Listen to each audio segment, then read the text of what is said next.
Vikings, let's win this game. Minnesota felt like it went from calm water to whitecaps overnight. Decisions at the top slammed down like a gavel. Old ghosts started rattling chains. A core offensive piece suddenly has a spotlight burning his retinas, and folks are whispering about detours nobody wanted to take. And just wait, because by the time we get to that last segment about who's being eyed to join this roster, the top name is going to knock the wind out of you. Before I dive headfirst into all that, give me a quick second here. Hit that follow button and ride with us because it costs you nothing and it keeps this thing alive. And jump into the comments too, because the voice of everyone who lives and breathes Vikings football deserves to be heard, and this only works when you're part of it. Here's the reality. When ownership pulls a lever that high up, it means the room got tense enough to crack drywall. That's what went down when Minnesota cut ties with general manager Kwesi Adolfo-Mensah on January 30th. Yeah, it landed like a punch to the gut, but the warning signs were blinking for months. Adam Schefter at ESPN peeled back the curtain and said the tension had been bubbling all season, and a league source flat out called it ugly. When it gets that sour, it seeps everywhere like smoke in your clothes. Players notice, coaches feel it, fans sense it from miles away. Now here's where the future tilts. Mark Wilf stood up and publicly backed Kevin O'Connell, saying he has massive confidence in him and praising the job he's done, while still reminding everyone that evaluation never stops. Read that like a fan in the bleachers, and it's clear. The coach isn't going anywhere, but the heat just got turned way up, especially around fixing the offense and the quarterback situation. Wilf also laid out why Kwesi was let go, and it wasn't about one single mistake. He said they spent weeks in end-of-season meetings, then ownership took a full week combing through everything, and they decided they couldn't head into free agency, and the draft with leadership set up the same way. That screams urgency, like slamming the accelerator instead of coasting. Then the argument swerved hard toward J.J. McCarthy. Jim Rome jumped into the fray and said J.J. didn't do this alone, but most of the receipt gets handed to him because the franchise still doesn't know what it has at quarterback. That stings, but I understand why fans nod along. When you pick your guy, you want calm. Right now it's all static, and the contrast just pours salt on it. Sam Darnold leaves, goes to Seattle, keeps rolling, and now he's playing in Super Bowl 60. That turns into a dagger in every barstool debate. The what-if never shuts up. Then came the Mac Jones chatter. According to Rome, it didn't light up anyone inside the building, and he also took a jab at number 9's health and availability. That's blow after blow.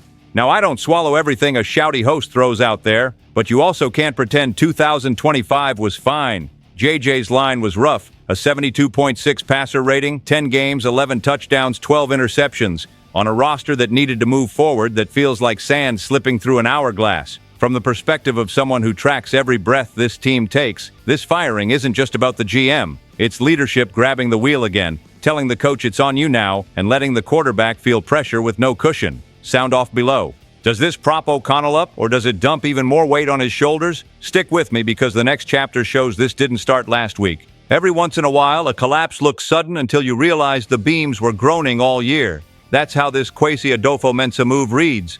Not a lightning strike, more like a fault line finally giving way. A report came out that pinpointed exactly where ownership lost patience. Deanna Rossini from The Athletic laid out 3 big factors, and honestly, it's easy to see why the clock ran out. First up, the draft. The returns have been painful. According to her, out of 10 picks in Kwesi's first draft, only 1 turned into a full-time starter, and just 2 are still on the roster. For a team that has to survive on young, cheap contributors, that's like pouring water into a bucket with holes. And before anyone jumps in with, yeah, but there were hits, sure, Jordan Addison is legit, Dallas Turner flashed real upside, even kicker Will Reichard became reliable. But too many early-round misses drag the whole thing down, and fans feel it because the roster turns into a quilt of short-term fixes. Quilts don't win in January. Period. The second issue was free agency. Rossini said the success they had in 2024 didn't carry over into 2025. Minnesota spent big cap dollars on older veterans, naming Javon Hargrave, Jonathan Allen, Ryan Kelly, and others. And this is where the temperature spikes. The offensive line slid backward despite all that investment. They brought in Kelly. They added Will Fries. They used a high pick on Donovan Jackson. And still, the protection and physicality never took the leap we were promised. That's maddening because the whole idea was to make life easier for the quarterback. Instead, it felt like pushing uphill in mud. The third factor is the storyline nobody can escape, quarterback, and it's not just Darnold or JJ. Rossini said they failed to lock down a solid backup plan. Daniel Jones wasn't secured as McCarthy's safety net. They turned to Sam Howell, who struggled in camp and later got traded. There's also the nugget that Aaron Rodgers had interest in Minnesota for below-market money, and the Vikings passed. Rodgers goes to the Steelers, plays well, and drags them into the playoffs, and suddenly it's fuel for every argument. Let me be clear, I'm not saying they should have chased nostalgia, but when your roster is built to fight right now, you can't completely miss on Plan B. When a franchise drifts without an answer at the most important position, someone eventually eats the bill. This time, it was the GM. And there's another wrinkle. The report says Rob Brzezinski will steer the ship through the 2025 draft while they search for a permanent replacement. That's uncommon, and it screams that the building wants stability immediately, even on an interim basis. But this doesn't stay behind closed doors. It lands squarely on one player, and yeah, the next part hits like a body shot. Every now and then, a take doesn't feel right or wrong, it just feels inevitable. That's where this landed, and the bullseye was J.J. McCarthy. After Kwesi Adofo-Mensah was fired on January 30th, the chatter turned into a brush fire, and the background noise explained why. Adam Schefter talked about season-long tension. A league source called the environment ugly, truly ugly. When it gets that toxic, tiny mistakes turn into avalanches. Then Jim Rome grabbed the mic and aimed straight at JJJJ, saying he didn't single-handedly get the GM fired, but most of the responsibility lands on the quarterback. The logic is straightforward. The franchise still doesn't know what it has at the position. And in Minnesota, that's like a pebble in everyone's boot. Coaches, owners, the purple and gold fan base, nobody walks comfortably. What keeps the wound open is the contrast. Sam Darnold leaves, keeps rolling in Seattle, and now he's in Super Bowl 60. It feels like the universe poking you in the ribs. It makes fans yell at their screens. But that's exactly what keeps the debate alive. What if the path had forked differently? In the middle of all that noise, trade talk started creeping in. Evan Roberts from WFAN said the Jets should call Minnesota and ask about J.J. He admitted he's not even a huge fan, but pointed out that McCarthy is young, won in college, and hasn't been chewed up by the league. Then he floated a price, something like a third-round pick. Just hearing that makes my stomach knot. A third-rounder for a first-round quarterback feels upside down, but it shows how the market talks when a team looks shaky. Now, being straight with you, I don't think the Vikings are sprinting to shove JJ out the door, but you can't ignore the owner's words. Mark Wilf called this a cumulative decision, built from end-of-season meetings and heavy ownership talks, ending with the conclusion they couldn't move into free agency and the draft with the same structure. That's a flashing warning light. From a fan's eye view, JJ might still get another shot, but the leash just got shorter. Every misstep becomes a headline. If a veteran shows up to compete, the pressure doubles. And the voice of everyone who lives and breathes Vikings football will be judging every rep, every throw, every word. Jump into the comments. Would you roll with JJ as the clear plan, or bring in a veteran to strike a real match under that competition? Because the next part cranks this up another notch. What really sticks in my craw is how fast outsiders started circling once the dust lifted. That's how opportunity smells in this league, and it brings us right back to the same headline name, J.J. McCarthy. With Kwesi Adofo-Mensah gone, the question sharpened instantly. Is Minnesota truly committed to J.J. as the road forward in 2026, or are they hunting a shortcut to win now? This roster feels like it's loaded for a push, and nobody wants to burn prime years waiting. From New York, the volume shot up. Evan Roberts from WFAN said the Jets should make the call about McCarthy, even while admitting he's not a big fan. Still, he leaned on the same points. Young, college winner, not broken yet. And in his mind, it might only take a mid-round pick. Hearing that feels like the opening scene of a soap opera, and I've watched enough of those to know how quarterback dramas usually end. But it's not just radio chatter. There's real analysis lining up. CBS Sports listed quarterbacks with the most to prove in 2026, and Ran Carthon added an interesting layer. He said the fact that JJ won't be rehabbing an injury this offseason matters. He can focus on fundamentals, tighten reads, and sharpen his game without that limitation. Even so, Carthon also dropped the chill-inducing part. He expects Minnesota to have a safety plan, a veteran brought in to match a roster that wants to win now. Because if JJ stumbles, you can't just sit back and hope, not with this lineup.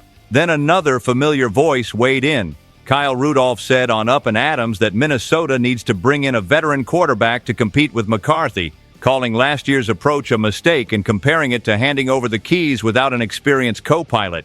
He said there were better options available, noting one was playing playoff football and another, Daniel Jones, had already been in the building. Rudolph said he loves Jones's game and hammered home something I agree with. Competition doesn't ruin a young quarterback, it sharpens him. Look at JJ's stat line and tell me anyone should be comfortable. 72.6 passer rating, 1,632 yards, 11 touchdowns, 12 interceptions in 10 games. That's not calm seas, that's an alarm blaring. With Minnesota trying to win now, patience runs thin. It feels like the whole league is testing the handle, Jets, media, analysts, all waiting to see if the Vikings hesitate. And when you hesitate at quarterback, someone always lunges. So stay locked in because now this shifts from trade talk to actual names on the table. A lot of fans want a clean answer yesterday, and I don't blame them. When leadership flips and the quarterback future wobbles, everyone starts scribbling a wish list. Who's available? Who fits the cap? Who doesn't gut the draft? Then a ranking surfaced with realistic trade options. No fantasy stuff like Justin Herbert or Joe Burrow, that's not real life. And it's not a pricey reunion with Kirk Cousins either, that's just an expensive rerun. This is about attainable names, where risk and hope wrestle each other. And yeah, just saying the word trade makes half the purple and gold fan base itchy. One name floated was Anthony Richardson from the Colts. Unreal athlete, cannon arm, but always nicked up and accuracy remains a problem. If he showed up, he wouldn't be a plug-and-play starter, he'd be a project, someone to compete with J.J. McCarthy. That could spark growth or blow up the room if sides form. Another option mentioned was Davis Mills from the Texans. No star power, but he's got size, real starts under his belt, and according to the ranking, he went 3-0 in 2025 when called on. He's that steady QB2 type. The question is whether Houston parts with that insurance while trying to contend with a strong defense. They also brought up Mac Jones, now with the 49ers. This one feels hyped by the market. Talk is cheap in the NFL, and if Shanahan listens, the cost might sting more than fans want. Then you've got to decide if it's worth spending a good pick on someone who still rides a roller coaster. Justin Fields from the Jets was on the list too, a name tied to Minnesota for years. Dynamic runner, starting experience, but stints with the Bears, Steelers, and Jets without locking down a long-term job. With Kevin O'Connell, maybe the offense clicks differently. Maybe. But would Fields accept a true competition or want the job handed over? That question tilts everything. And sitting at the top was Jameis Winston from the Giants. Big arm, fearless downfield, cheaper by the idea. But Winston is a carnival ride. One week you steal a miracle, the next you drop a game out of nowhere. I keep wondering if a staff under this much scrutiny would sign up for that chaos weekly. Bottom line, this list exists because Minnesota can't walk into 2026 without a parachute. Whether that's keeping JJ and adding competition or flipping the plan entirely, either way, it's going to shape the team's identity and the mood in the stands because nobody wants another year stuck in between. You can feel how heavy this all got. Letting Kwesi Adofo-Mensah go isn't just a personnel move, it's a flare shot into the sky. Kevin O'Connell got public backing, but the expectations are suffocating. J.J. McCarthy is now standing in the eye of the storm. Between the criticism, Jets rumors swirling, and a growing list of quarterback options, Minnesota is staring at a fork in the road that defines the next era. I'll say it plainly, this team isn't sleepwalking into 2026. Not the staff, not ownership, not the purple and gold fan base. If a veteran arrives, it's a real competition. If they roll with JJJ, he has to answer immediately. There's no more waiting around for midseason clarity. That shifts the entire locker room energy. Jump into the comments and let it fly. Do you want legit competition brought in for JJ, or would you already pivot to another path? Stay tuned. SKOL Vikings, let's go.